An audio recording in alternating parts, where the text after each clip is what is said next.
Hello students, आज हम yield के बारे में पढ़ने जा रहे हैं कि यील्ड क्या होता है, कैसे डिफाइन कर सकते हैं। लेक्चर फुल आप लोगों के सामने है। सबसे पहले देखेंगे इसकी डेफिनेशन, उसके बाद देखेंगे टाइप्स, उसके बाद देखेंगे कि व्हाट इज़ परसेंटेज यील्ड। बहुत ईजी सा टॉपिक है, हम इनको स्टेप वाइज डिस्कस करते हैं। सबसे पहले इसको डिफाइन करते हैं कि what is yield. Definition: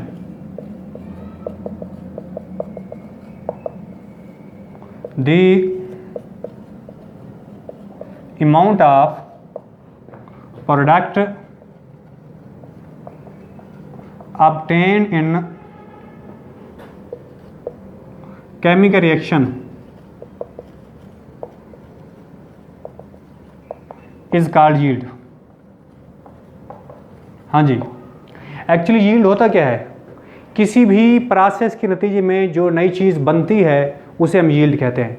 chemistry में क्योंकि हमारा ताल्लुक केमिकल रिएक्शन से होता है, इसलिए जब रिएक्टेंट आपस में मिलके प्रोडक्ट बनाते हैं, प्रोडक्ट की जो अमाउंट बनती है, जितनी मिकदार बनती है, उसे हम यील्ड कहते हैं।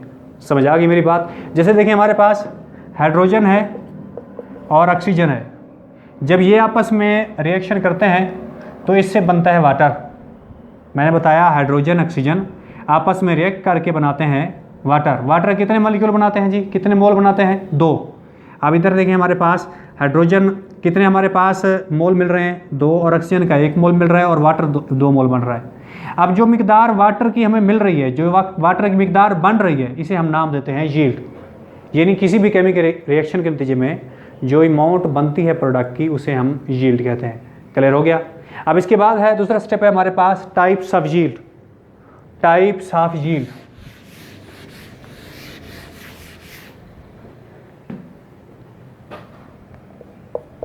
यील्ड की टाइप्स।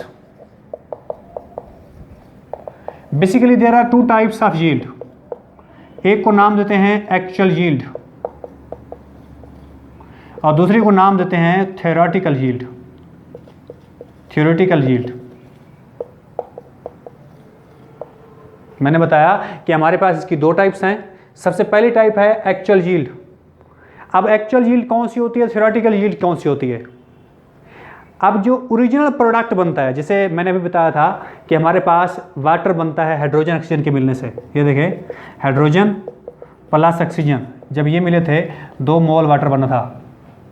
अब वाटर की जो ओरिजिनल अमाउंट बनती है कि जब हमने रिएक्शन कराया, रिएक्शन के जब प्रोडक्ट बना, प्रोडक्ट की मिकदार को हमने फाइंड किया, अमाउंट को फाइंड किया, जो ओरिजिनल अमाउंट बनी उसे हम नाम देते हैं एक्चुअल यील्ड। लेकिन जो हमने कैलकुलेट कर गई थी कि जैसे हमारे पास हम कैलकुलेट करते हैं कि भाई इतने ग्राम हाइड्रोजन के मिलेंगे, इतने ग्राम ऑक्सीजन के मिलेंगे, तो वाटर इतने ग्राम बनेगा। तो ये जो पेपर वर्क के जरिए फाइंड करते हैं, कैलकुलेट करते हैं बैलेंस केमिकल इक्वेशन के जरिए, उसे हम नाम देते हैं थ्योरेटिकल यील्ड। समझ आ गई मेरी बात? तो थ्योरेटिकल यील्ड जो होती है ऑलवेज ग्रेटर होती है और जो एक्चुअल यील्ड होती है वो ऑलवेज लेस होती है। वजह, क्योंकि थ्योरेटिकल यील्ड के अंदर हम कैलकुलेशन में कोई मिकदार कम ज़्यादा नहीं करते, इक्वली ही हम लोग कैलकुलेट कर लेते हैं, मालूम कर लेते हैं कि ये प्रोडक्ट बनेगा। क्योंकि जो रिएक्शन होता है जब उस दौरान प्रोडक्ट कम बनता है, बाज़ औक़ात कोई साइड रिएक्शन भी हो सकता है, कोई और रीज़न भी हो सकती है जिसकी वजह से जो एक्चुअल यील्ड है वो कम हो जाती है। अब हम इसकी रीज़न देखते हैं कि वाई, ये शार्ट क्वेश्चन भी आमतौर पे आया होता है कि actual yield, why actual yield less than theoretical yield, give reason. समझ आइए? तो भी हमारे पास रीज़न दें कि एक्चुअल यील्ड लेस क्यों होती है थ्योरेटिकल यील्ड से। सबसे पहली बात तो ये होती है कि जो केमिस्ट, जो वर्कर है, जो वर्क कर रहा है, केमिकल रिएक्शन पे काम कर रहा है, वो अनएक्सपीरियंस है, उसका कोई एक्सपीरियंस नहीं है, जिसकी वजह से वो जब प्रोडक्ट को सेपरेट करेगा, आइसोलेट करेगा, उसमें उससे प्रोडक्ट लॉस हो जाएगी और ओरिजिनल अमाउंट हासिल नहीं होगी। और ये भी हो सकता है कोई साइड रिएक्शन हो जाए, यानी प्रोडक्ट बना, उसके साथ कोई चीज़ रिएक्ट कर गई, साइड रिएक्शन हो गया और प्रोडक्ट लॉस हो गया। और ये भी हो सकता है कि रिएक्शन रिवर्सिबल हो जाए, तो जिसकी वजह से जो प्रोडक्ट है थोड़ा सा वो रिएक्शन में चला गया और सही ओरिजिनल प्रोडक्ट हमें ऑब्टेन नहीं हुआ। और ये रीज़न भी हो सकती है कि फिल्ट्रेशन हमने ठीक से नहीं की या हमने उसकी डिस्टिलेशन ठीक से ना की हो। तो ये बहुत सारी वजूहात होती हैं जिसकी वजह से हम लोग ये कहते हैं कि एक्चुअल यील्ड लेस होती है ऑलवेज थ्योरेटिकल यील्ड से। समझ आ गई मेरी बात?